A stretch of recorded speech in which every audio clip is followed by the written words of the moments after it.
Hello, we are live. I just spent about 15 minutes talking to the camera. And we were not live. Oh, that's the way it goes. But that's okay. We're going to just start it again. And I'm trying to see if there's any groups that I could share this with, since I happen to have seen this. So yeah, so we'll share it to Jue. We'll share it with Arts Council. All right, good. So I just figured I'd share it a little bit. It looks like there's this, I don't know if it's new or I just noticed it, but there's a little share to group feature button, and I guess that allows me to notify different groups. So I was kind of thinking that I'd read some death poems, Jisei. I think it might be like Jisei Noku, in Japanese, a fuller. And in Chinese, Shisei, I don't recall, I always kind of refer to it in the Japanese tone. I think it's a largely Japanese practice, although we see it in the Buddhist diaspora, like Korea and China, for example. And so a death poem,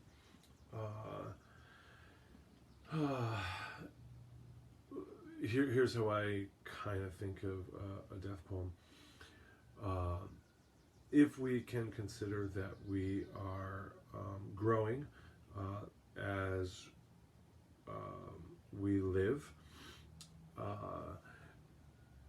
we can imagine that earlier in our lives, as we age, middle age, later age, elderly, death, or whatever, we have this general track of growth.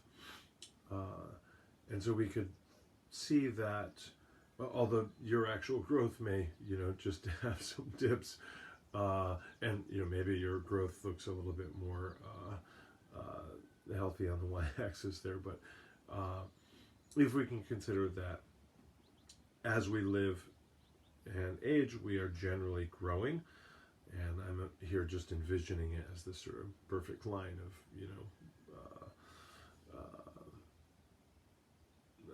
homogeneous and unerring growth, then we can see that at the end of your life, you've reached a maximality of your growth.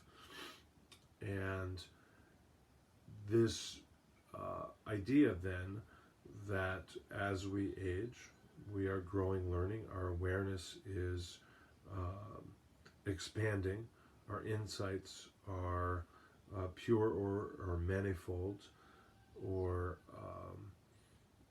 deeper, then we have reached at the end of our lives the most growth that we will reach.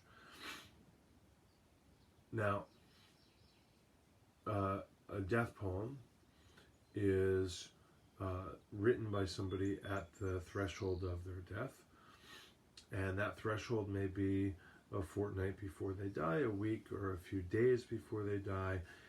It may occur in the hours before they die, in the moments before they die.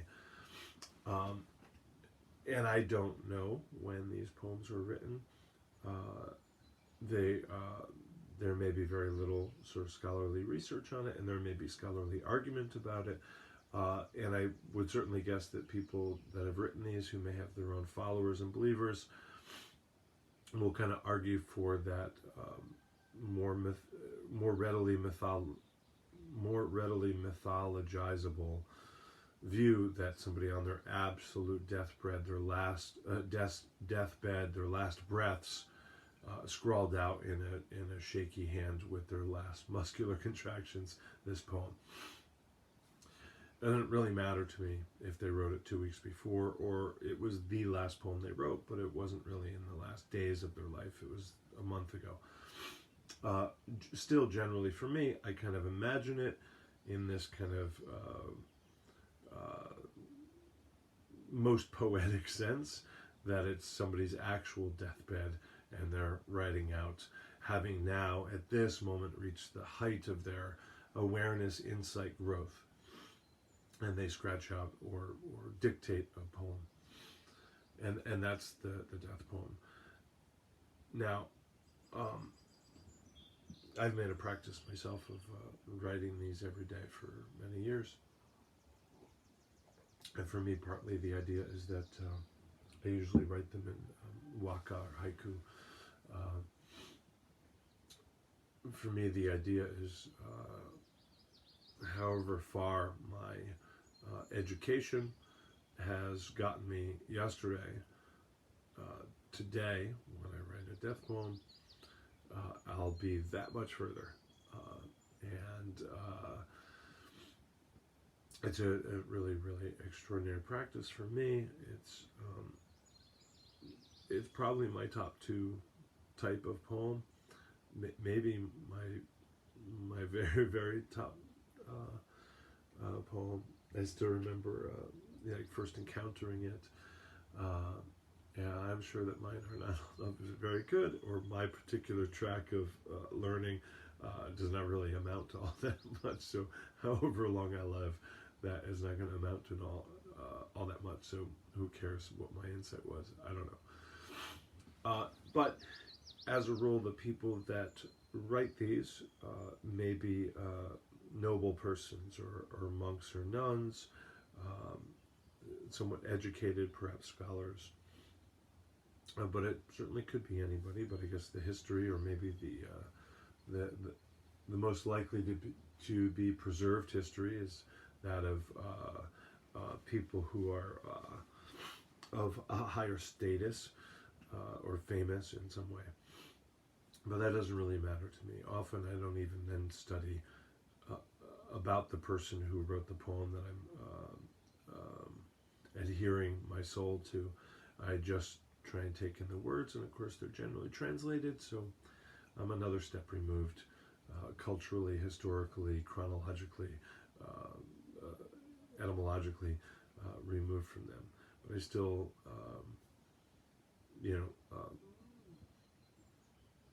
let the words, the ideas kiss my heart and fill my ears. I think it's just a wonderful practice to read one every day.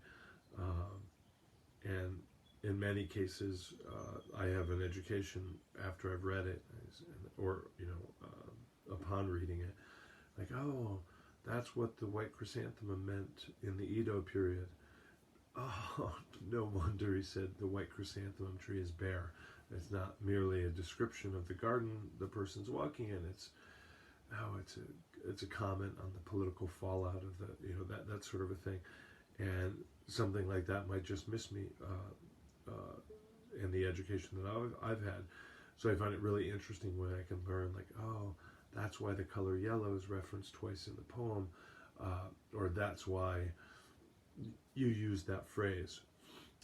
So some of the poems will be a little ironic or funny. Some of the poems will be, I guess, sort of highly poeticized, but for the most part, I feel like they're all very, very pure, very direct, very simple, and there's much to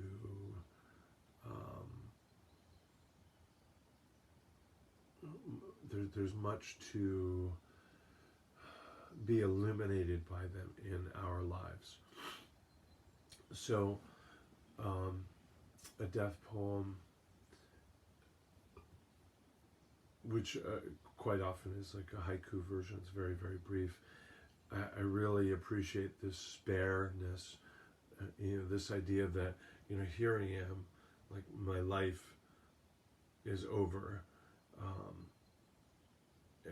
and what do I want to use my last breath for, my last calories for, my last bit of intention and awareness? And In other words, what's most important to me at this moment? And it all falls away. It kind of reminds me of that idea that I'm indecisive, heads or tails, like left or right, up or down, yin or yang. And, they say flip a coin, right? Like, so heads, I don't know, heads, I go to that college, tails, I go to that college. I'm indecisive, right? And they say, flip a coin. And while the coin's in the air, you'll immediately know which one you want, because you'll find yourself wishing it's heads or wishing it's not heads or what have you. And that idea of that clarity coming in that moment of simplicity, right? So whatever I had thought was important, that I really, really, really, really need to repaint my kitchen, and I've saved up for it, or begun sanding the walls or moving the furniture or something like that. My deathbed, I'm almost certainly not talking about repainting the kitchen. It becomes really, really focused, and I'm calling out for my mother, or I'm thanking the sunshine, or I'm saying, hand me the book of Basho's poems, or I'm kissing my child, or I'm holding the teddy bear, or I'm dancing with my face, or whatever it might be. And so this clarity of these last moments, this last dregs of life in the body. What do we want to do with that? And for me, the death poem generally looks like, well, I'm going to share with the world my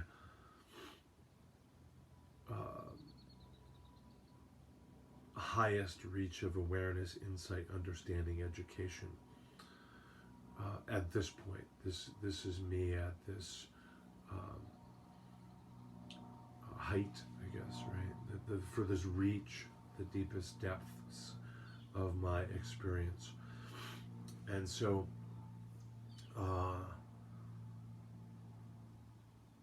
what then gets written? And maybe it's written in such a brief manner, like a haiku, for example, that I can't go on and on. I can't go on a tangent. I have to use words that are, or phrases that are short, but perhaps packed with more meaning than anything else. And that clarity that comes with that simplicity, and what was chosen by somebody in that last moment. I think people like to, as a point of conversation, talk about their last meal. What would your last meal be? Not dissimilar to the idea of, like, what two things would you have with you on a desert island or something like that. And the simplicity that ushers in that clarity is really, really revealing of the soul, of the self, of the being, and their state of reach, their state of education and awareness and growth, how far they've come. So, anyway, I babbled on a bit. I think I'll read. So this was tucked in with the death poems, and this is Chief Tecumseh poem of the Shawnee Nation. And there it is, but I doubt that will help you. So it's on page number 1 of this edition.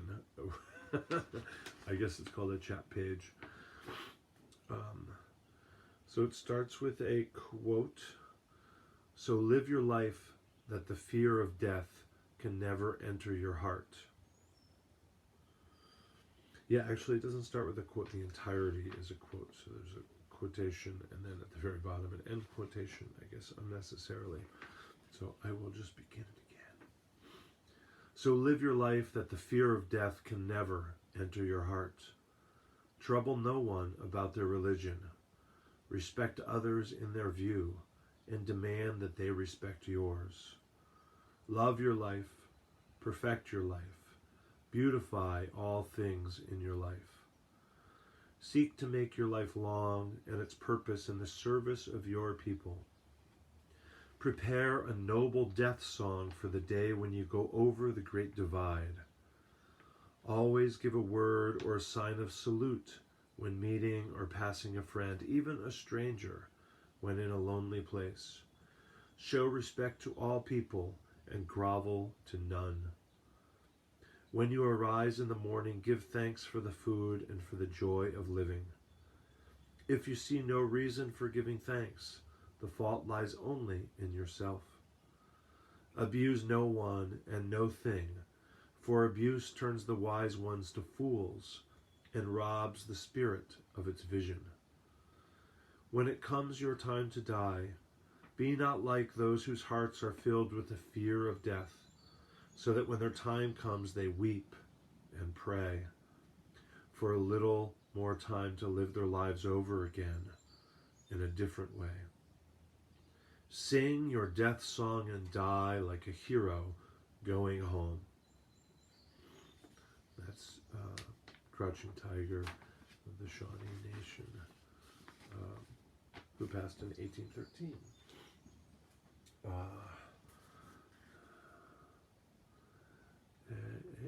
don't think that this is one that I was expecting here.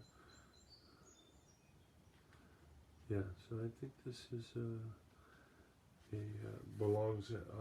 These Zen poems belong in a different shelf, so I will reserve this for a bit, and I'll see if we have something in Divine Wind here.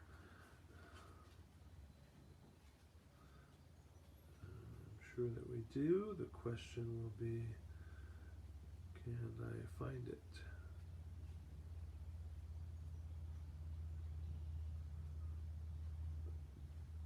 This is the really fun part for you all. Yeah, hi Michelle. Hey Tom. Good to see Tom. Hope you're making an effort with the lyrics, Tom. And I don't know if I'll find one rapidly enough so as not to bore you. Oh, there we go, maybe. Yeah, okay, good. So I just want to make sure I get the attribution correct.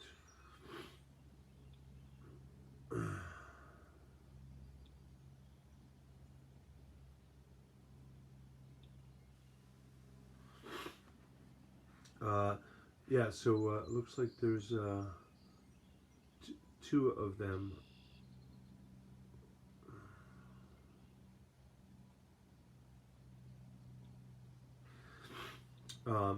So this is cut from Captain Hiro Haneda, and it says of the 931st Air Group Detachment, and this is from a book called Divine Wind, The Divine Wind, sorry about that, and I don't know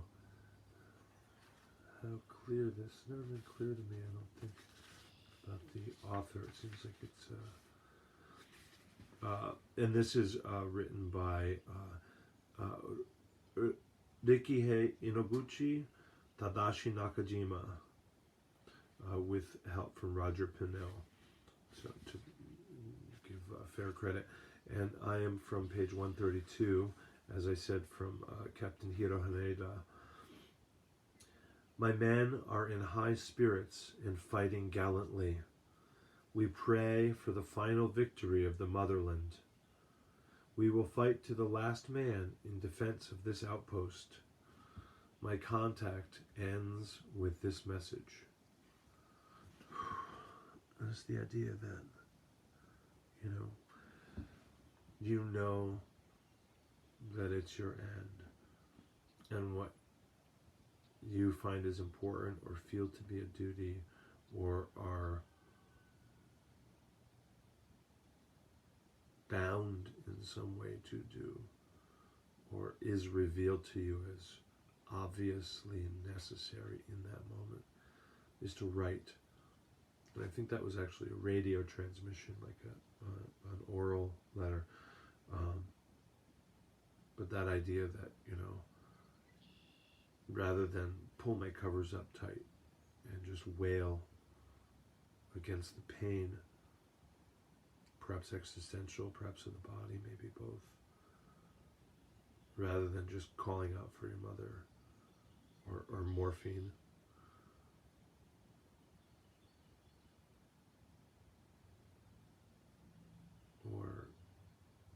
dissolving into the chaos of complaint, or the furious clawing at the present now, or even the darkening past.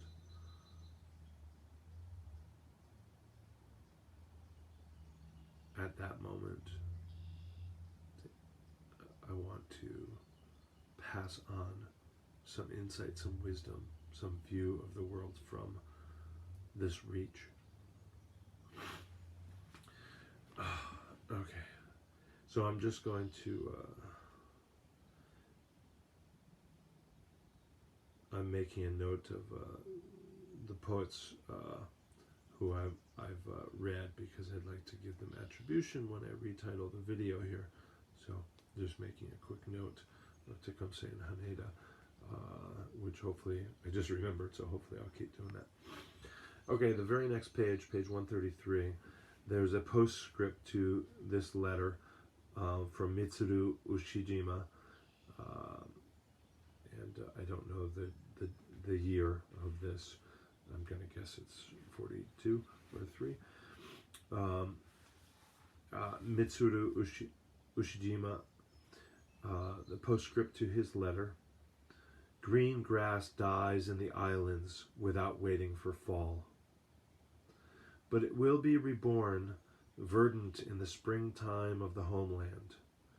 Weapons exhausted, our blood will bathe the earth, but the spirit will survive.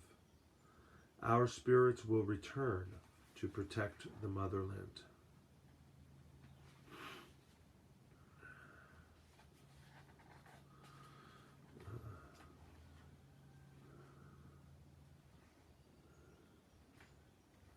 I'm so moved by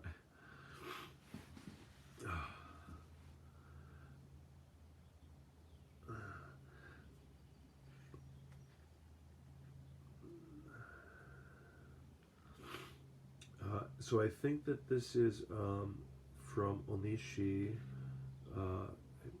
Since I'm scanning, I'm trusting that I'm getting this right. I would feel rather bad if I misattributed this or anything, but I think this is correct. So I'm just gonna. This is an admiral in the Japanese Navy, Admiral Ohnishi. Ohnishi committed harikiri.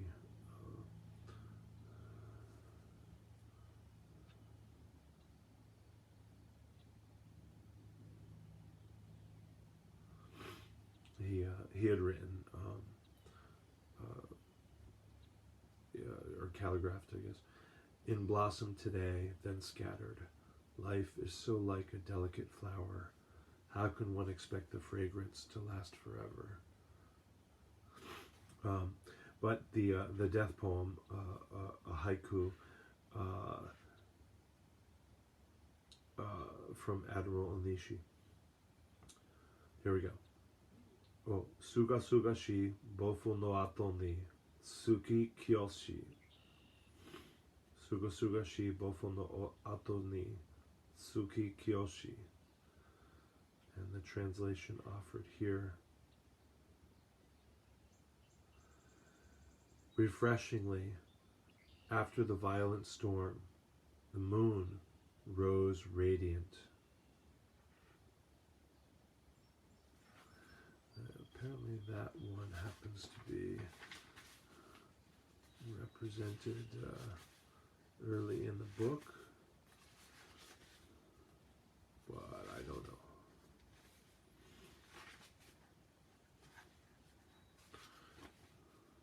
Since I'm near the end of this, I think I'll probably skip to a different piece.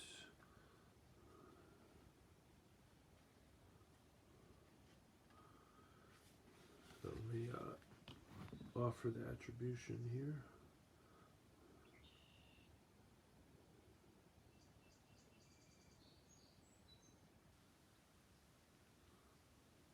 Okay.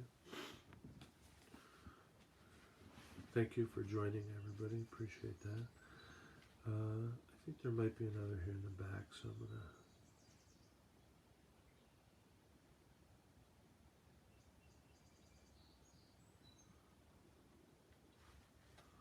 That's powerful.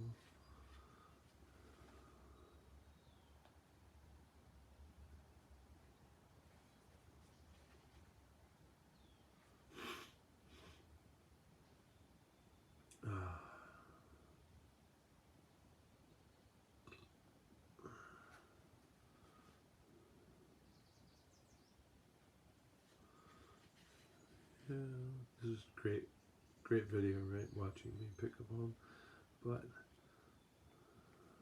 okay. Let me see if I can see the attribution for this and then read you.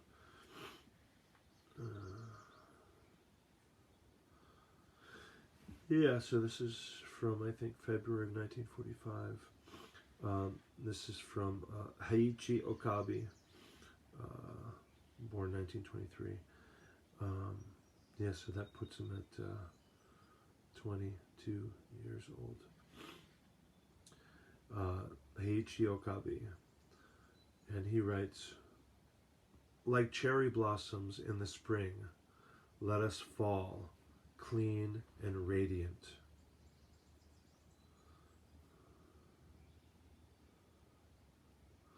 And think about that. That's somebody in a, I guess, a zero.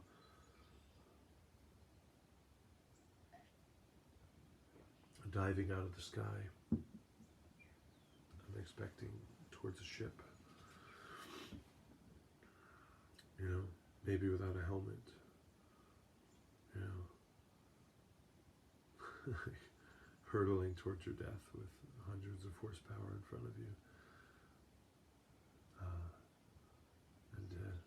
Think of it as a flower petal. Another one says something like, you know, do not the cherry blossoms open, and as they fall, briefly glisten in the sun.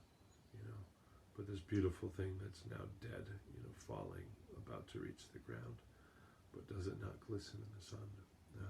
That's one in here somewhere, something like that. But like cherry blossoms in the spring, let us fall, clean and radiant.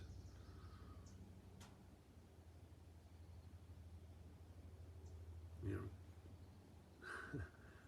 imagine you were ordered to commit suicide, or imagine you were ordered to commit murder and suicide. You don't see any way out, you know. Maybe you don't want any way out. Maybe both. And you express yourself in a poem. Anyway. So, okay, you're gonna come back on the shelf that you have been offered a home on. Yeah. I don't recall if this has much in the way of poetry, so I may be just scanning here. Really, really wonderful book, so we'll plug it while we're here. But I don't recall if there's much. So the next one is full of poems, so I'll skip on quickly if I don't see.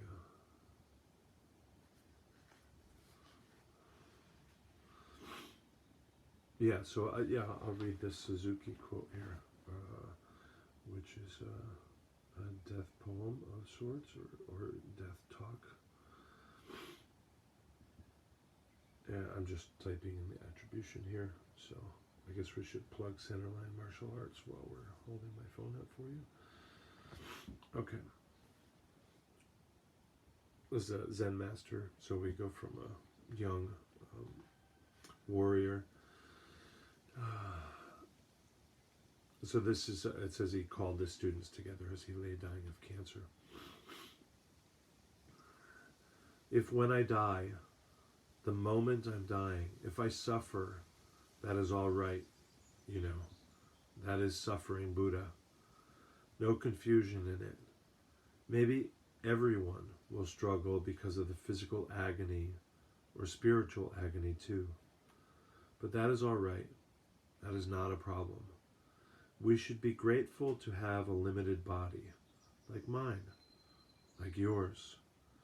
If you had a limitless life, it would be a real problem for you.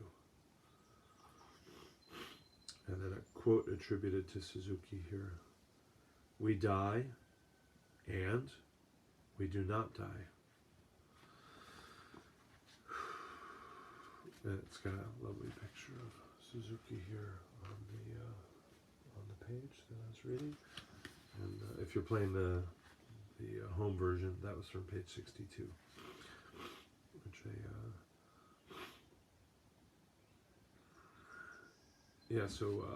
this is Hui-Neng, yeah? Yes. Oh, this is good. So I'm typing in the attribution here. Hui-Neng, I feel like is the sixth patriarch. I feel like that's sixth, maybe fifth. I don't remember. But that's always exciting to me. So this is before he died, Hui-Neng's words, which I guess, so these were spoken and taken down. And again, often they're taken down by students or followers or believers or what have you, people's words. But then they might be historicized after that, right? So we kind of clean it up, improve the words, perhaps, certainly reshape the story around it. Like this was the very last breath. The teacher said this enlightening thing, whereas it was said to them 2 months earlier. We just don't know. As I said earlier, I rather imagine it's always just the very last moments, the breath, that's most poetically compelling to me, and that reaches me most deeply and readily. And so it doesn't really matter to me, not being a scholar of this kind of stuff. But at any rate, maybe we take some of that with a grain of salt. But here's Hui-Neng. And it says sixth patriarch of Zen. Come close. In the 8th month, I intend to leave this world. If any of you have doubts, ask about them quickly, and I shall resolve them for you. I must bring your delusions to an end and make it possible for you to gain peace. After I've gone, there will be no one to teach you.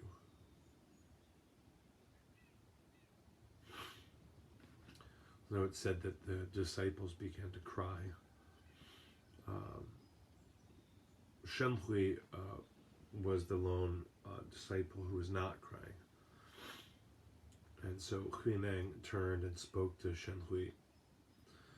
Shenhui, you are a young monk, yet you have attained the status of awakening in which good and not good are identical, and you are not moved by judgments of praise and blame. You others have not yet understood. You're crying just because you don't know where I'm going. If you knew where I was going, you wouldn't be crying. Nature itself is without birth and without destruction, without going and without coming. Hui-Neng's last words were these. Goodbye, all of you. I shall depart from you now. After I am gone, do not weep worldly tears, nor accept condolences, money and silks from people, nor wear mourning garments. If you did so, it would not accord with the sacred Dharma, nor would you be true disciples of mine. Be the same as you would if I were here, and sit altogether in meditation. If you are only peacefully calm and quiet, without motion, without stillness, without birth, without destruction, without coming, without going, without judgments of right and wrong, without staying and without going, this then is the great way. After I've gone, just practice according to the Dharma in the same way you did on the days that I was with you. Even though I were still to be in this world, if you went against the teachings, there would be no use in my having stayed here.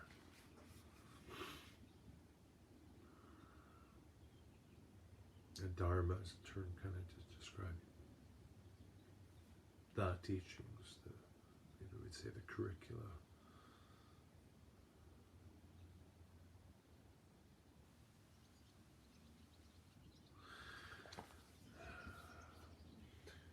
So anyway, I invite you to make your own practice of death poetry, which, Gino Nine Fingers,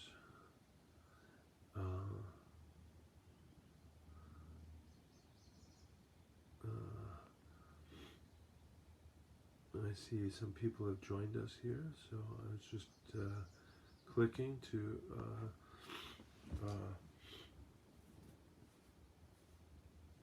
sorry, texted I wanted to say hi to Biff. Yay! Hey John. Doing my best to get a bit of rest today, so having some functional rest. Hey Coach JD, how are you? This is, oh boy, I feel like if the house was on fire, besides being sure my teacher is safely outside, I think I might very well grab this, which of course is a silly statement because this probably exists digitally on my phone and therefore in my backup on the cloud, and I could certainly just buy another copy somewhere, but kind of emotionally entangled and attached. I feel like this might very well be the thing I grab.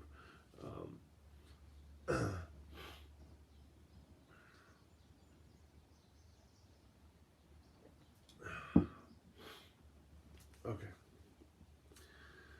This is a very, very, very well worn book here in my library.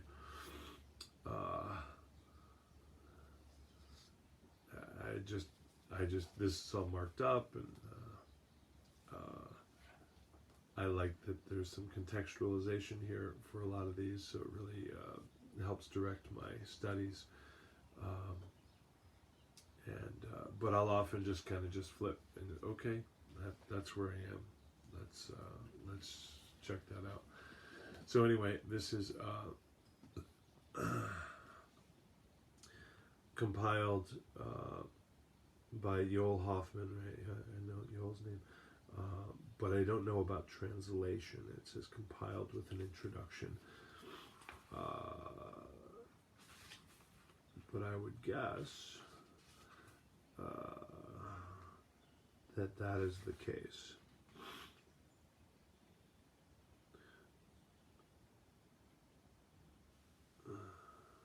Yeah, so anyway, I guess we're crediting Yoel Hoffman, and this is entitled Japanese Death Poems. The subhead is written by Zen monks and haiku poets on the verge of death.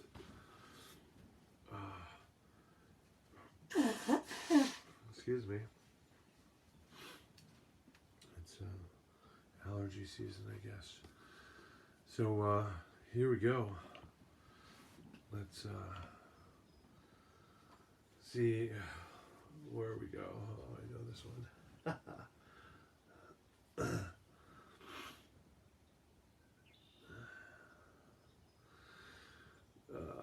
Okay, I'm going to attempt to jot the attributions here for afterwards. So this is from Dairin Soto. This is just such a great one. I wonder if that's why the book opened to it. This really speaks to me. Probably many of you, probably a lot of martial artists that are on my feed. And like a lot of martial artists, you may not have any or much cause for the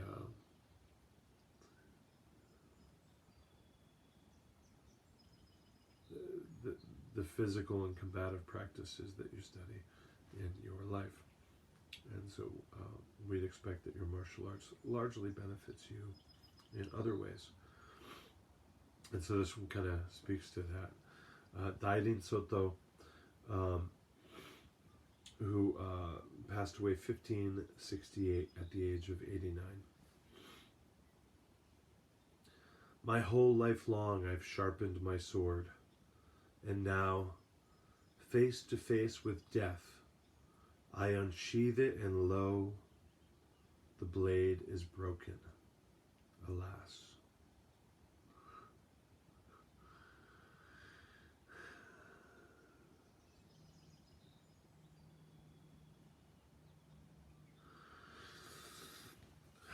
That was page 94.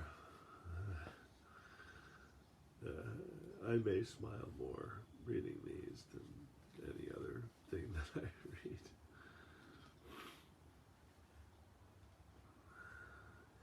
One of my favorite bits that I'll see in these is where somebody will write a death poem that references an early sage's death poem. I just find that so great. So let's see if Enrio.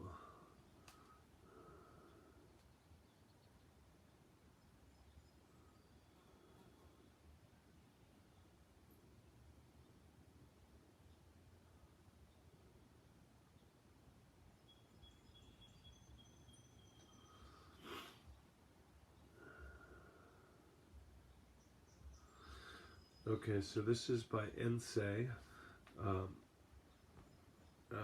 who passed at the age of 69 in 1725. Again, I'm not texting people. I'm way behind on texting. I am rather typing the attribution. Ensei is spelled just like sensei, but without that initial S. A parting gift to my body. Just when it wishes, I'll breathe my last.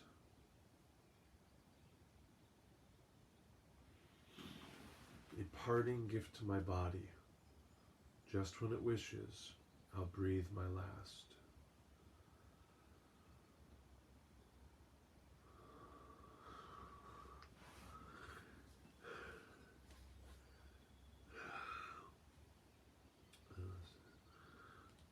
So this is some of the, it's sort of organized by poems by haiku poets, poets by Zen monks. And that may not matter much to us here. I'm in the Zen monk section. I think I didn't tell you the page number on the last one either.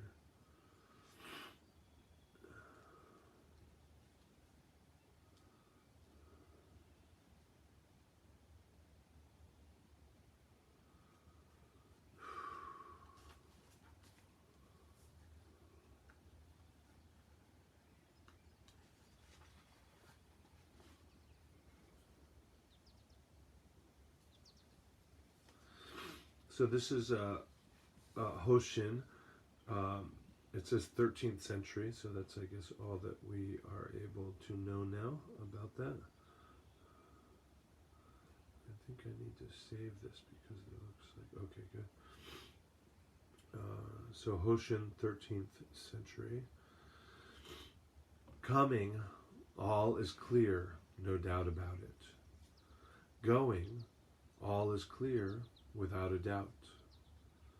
What then is it all?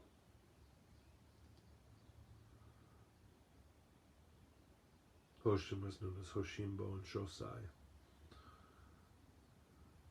He says he's a Japanese monk who sailed to China in the 13th century to study Zen.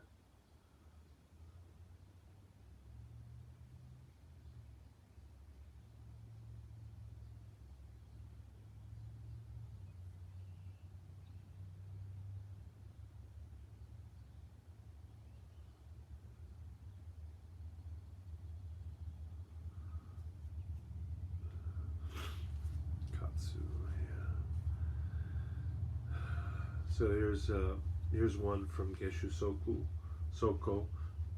Mispronounced that, sorry. I'm going to save this because there's this weird symbol happening on my phone. But there we go. This is from 1696, when Soko died at the age of 79. Inhale, exhale, forward, back, living, dying. Arrows let flown each to each, meet midway and slice the void in aimless flight. Thus, I return to the source.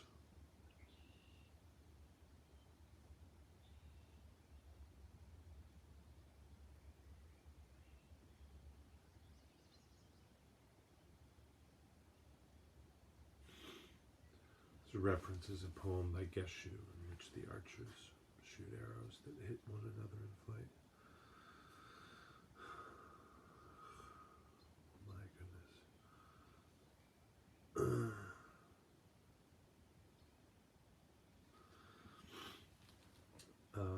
Maybe nearing the end here, as it may be time to get to teaching. I think in maybe 10 minutes I have to be teaching. So this is Fusei Yajiro. I feel like I should be able to pronounce that better. And my spell check is challenging my typography. Is that the right word? Typography? Typing skills is what I mean, but I don't think that's typography. I think that's sort of like fonts and such. But anyway, you can't really say penmanship if you're tapping a screen, right?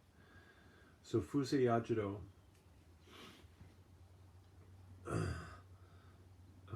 it says he grew ill in the spring, and by autumn he was dying. And I'm just looking for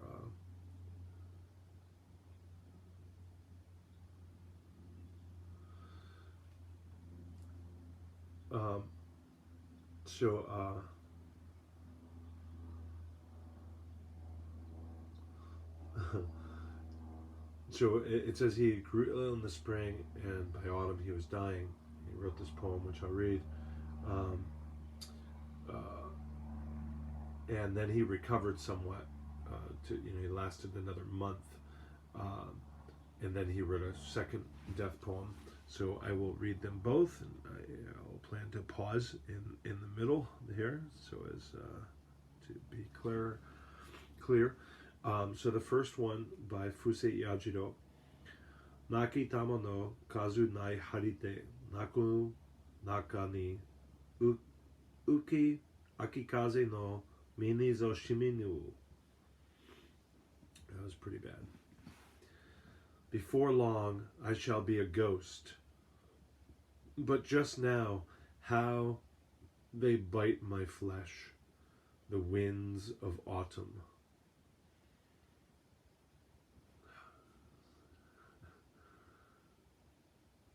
A great way to describe like the feeling, the haunting feeling of a coming death to the body. How they bite my flesh, the winds of autumn. Before long I shall be a ghost, but just now how they bite my flesh, with an exclamation point. The winds of autumn. So then he writes again, sort of a different mood now. Kenkon no soto yore kore o uchi mireba hyuchibako nimo taranu ametsuchi. Seen from outside creation, earth and sky aren't worth a box of matches.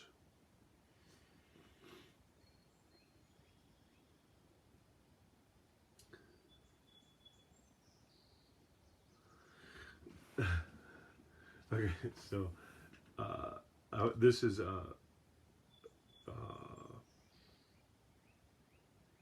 unattributed.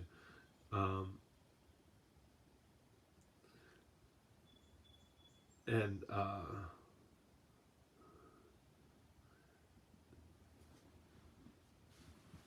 sometimes the death poem will be making fun of the process of death poems, or making fun of specific other death poems, or certainly just making fun, having fun with or at the idea of life, or the life that they've known, or this mundane world. And I just think this is so great. This is probably a favorite book. Oh my goodness.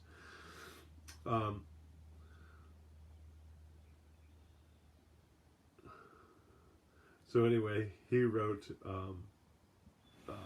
sort of a prefix and suffix to his death poem. He wrote, I borrowed this poem from someone.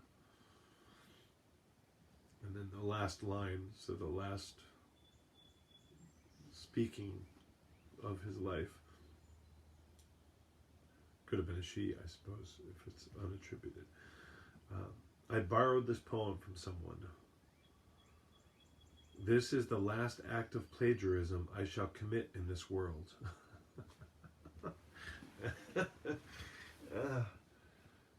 There's so much to unpack in that.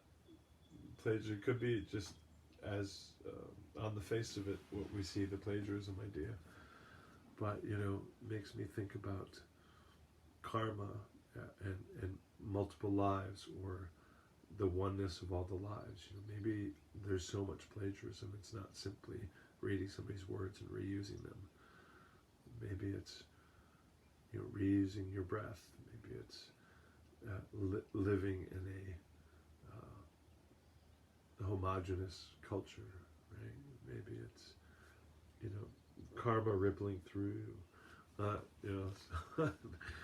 I've definitely read that a number of times and just gone into a extended meditation.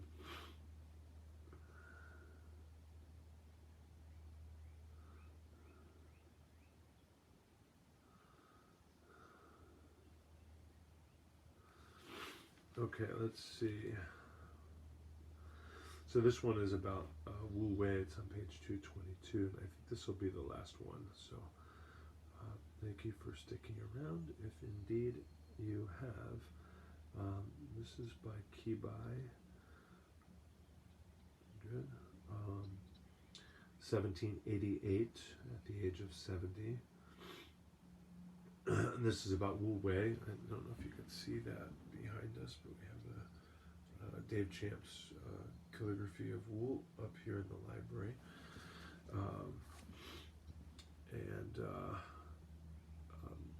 Wu Wei is Mui in Japanese, to kind of reference the idea of Buji or Nirvana. So anyway, that's the Mui when we get there. So this is by Kibai, 1788, age of 70. My one wish is to live in the capital of non-action.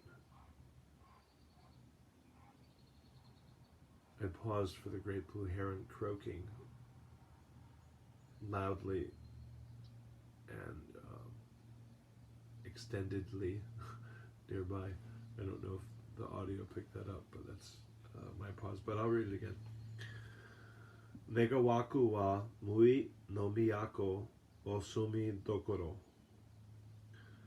Negawaku wa mui no miyako o sumi dokoro. Makes me want to memorize that. I think I will memorize that.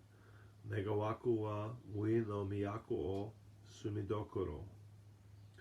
Negawaku wa mui no miyaki o sumi dokoro. My one wish is to live in the capital of non-action.